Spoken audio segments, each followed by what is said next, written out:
Would you like to impress your friends with some shocking facts about history's most obvious false prophet?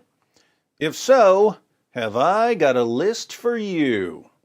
YouTube's new and improved, more Sharia-compliant terms of service go into effect today, and what better way to celebrate than by wreaking a little historical havoc on the trust and safety team's favorite pet prophet.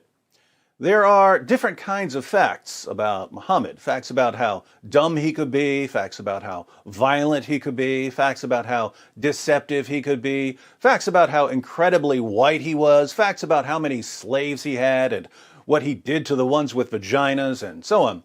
But right now, you're going to learn my top 5 most disgusting facts about Muhammad. These are things that make you go... Things that make you go... Oh, am I right or am I right? Things that make you go... I think there should be some sort of reward for people who can make it through all 5 facts without vomiting. How about bragging rights in the comments section? Side note to the Muslims who are watching, I would love to see you explain fact number 1.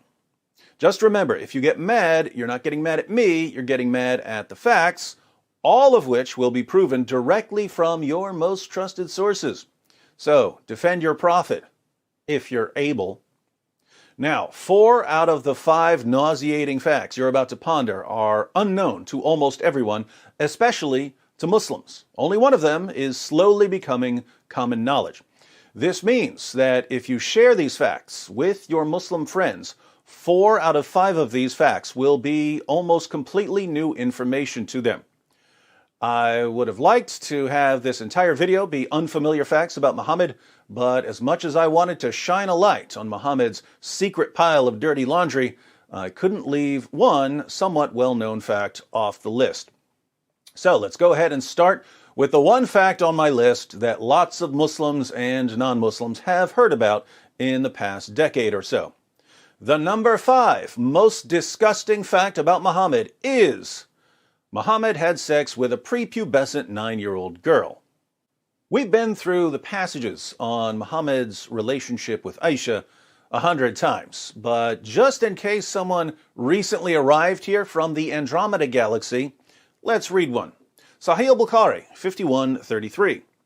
Narrated Aisha that the Prophet wrote the marriage contract with her when she was 6 years old, and he consummated his marriage when she was 9 years old, and then she remained with him for 9 years, i.e. till his death. The Muslim sources report that Aisha was playing on a swing when some women came to get her and take her to her husband. She was carrying her dolls as they led her to Muhammad's house, and we know how things must have unfolded once she got to his house. Clearly, he laid her down, took away her dolls, climbed on top of her, and forced his penis inside her. She didn't understand what was happening because no one bothered to tell her about sex. Frightened and confused, she cried because of the pain and bled all over her prophet's bed, but she tried to remain quiet out of respect for her new husband, who, in return, was endangering her life. Muhammad was more than 50 years old when he forced his penis inside his prepubescent 9-year-old child bride.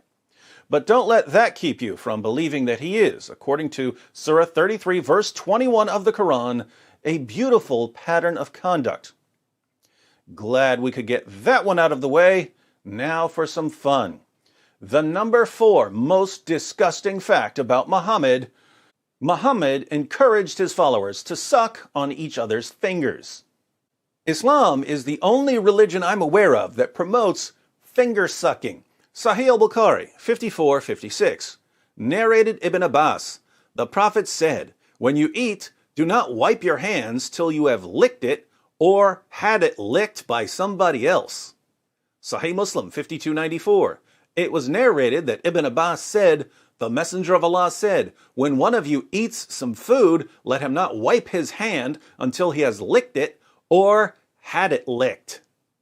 Why did Muhammad want his followers to lick their fingers and to lick each other's fingers? He tells us, Sahih Muslim 5300, It was narrated from Jabir that the Prophet enjoined licking one's fingers and wiping the plate, and he said, "You do not know in which part the blessing is." Muhammad goes through this in other passages. Long story short, Allah hides a blessing somewhere in your food, but you don't know where the blessing is hidden, so you should lick your fingers. If you want someone else to have the blessing, you tell him to lick your fingers. You'll be doing him a favor. You definitely don't want to simply wipe your hands on a napkin, because then the blessing will be on the napkin and Satan will steal it. Now, if you don't know much about how germs spread and why it's a bad idea to be sucking on other people's fingers, no worries. I promise you that by the time we get through fact number 2 and fact number 1, you'll understand perfectly why you should never, ever suck on another man's fingers. But before that, we have the number 3 most disgusting fact about Muhammad. Muhammad swapped spit with little boys. In Bukhari's Al-Adab al-Mufrad, 1183, we read, "It is related that Abu Huraira said, 'I never saw Al-Hasan without my eyes overflowing with tears. That is because the Prophet, may Allah bless him and grant him peace, went out one day and I found him in the mosque. He took my hand and I went along with him. He did not speak to me until we reached the market of Banu Kainuka. He walked around it and looked. Then he left and I left with him until we reached the mosque. He sat down and wrapped himself in his garment. Then he said, 'Where is the little one? Call the little one to me.' Hassan came running and jumped into his lap. Then he put his hand in his beard. Then the Prophet, may Allah bless him and grant him peace, opened his mouth and put his tongue in his mouth. Then he said, 'O Allah, I love him, so love him and the one who loves him.'" According to another hadith, Musnad Ahmed 16,245, Muhammad would suck on the tongues and lips of little boys. But fear not, he also guaranteed that if he sucked on a boy's tongue or lips, that boy's tongue or lips would never be tormented by hellfire. Creepiness factor 1,000,000. Now, if you're wondering whether you should let someone like Muhammad suck on your little boy's tongue, you should probably think carefully about the next fact. The number 2 most disgusting fact about Muhammad: Muhammad would have sex with 9 women and girls, but only take 1 bath. Sahih al-Bukhari, 5068. Narrated Anas, the Prophet used to go round, have sexual relations with all his wives in one night, and he had 9 wives. Sahih al-Bukhari, 5215. Narrated Anas bin Malik, the Prophet used to pass by, have sexual relation with all his wives in one night, and at that time he had 9 wives. So we're clear on the sex with 9 women and girls part, but check out the chapter heading of this hadith. Whoever had sexual intercourse with all his wives and then took 1 bath only. The Prophet Muhammad, history's greatest man, would have sex with 9 women and girls in one night in Medina, the armpit of Arabia, a city with an average high temperature of 109 degrees in the summer, but would only take 1 bath. Can you think of a problem? It's the smell. Back to an earlier point, let me ask the Muslims here. Suppose you were a companion of Muhammad. Think about being in this scenario. One day, your prophet is having one of his sexathons, but he needs a little energy boost between wife number 5 and wife number 6. So he runs to the nearest food stand for some fresh hummus. Keep in mind, he's not taking a bath until he finishes all 9 rounds. He starts dipping some pita bread in hummus, but he gets hummus all over his fingers. He turns to you and says, "I'd like to give you a blessing. Lick my fingers clean." What do? Before you answer, there's one more fact on our list. The number 1 most disgusting fact about Muhammad: Muhammad was constantly covered in semen. Yeah, I said it. But don't trust me, trust his child bride, Aisha. Sahih al-Bukhari 232, narrated Aisha, I used to wash the semen off the clothes of the Prophet, and even then I used to notice one or more spots on them. Sahih Muslim 669, it was narrated that Aisha said concerning semen, I used to scratch it from the garment of the Messenger of Allah. Sunan Ibn Majah 537, it was narrated that Aisha said, I often scraped it, semen, from the garment of the Messenger of Allah with my hand. Aisha, the semen-scraping prepubescent child bride. In Islam, she's called the mother of the faithful. Sahih al-Bukhari 230. Narrated Sulaiman bin Yasser, I asked Aisha about the clothes soiled with semen. She replied, I used to wash it off the clothes of Allah's messenger, and he would go for the salat, prayer, while water spots were still visible. Muslims of the world, why was your prophet always covered in semen?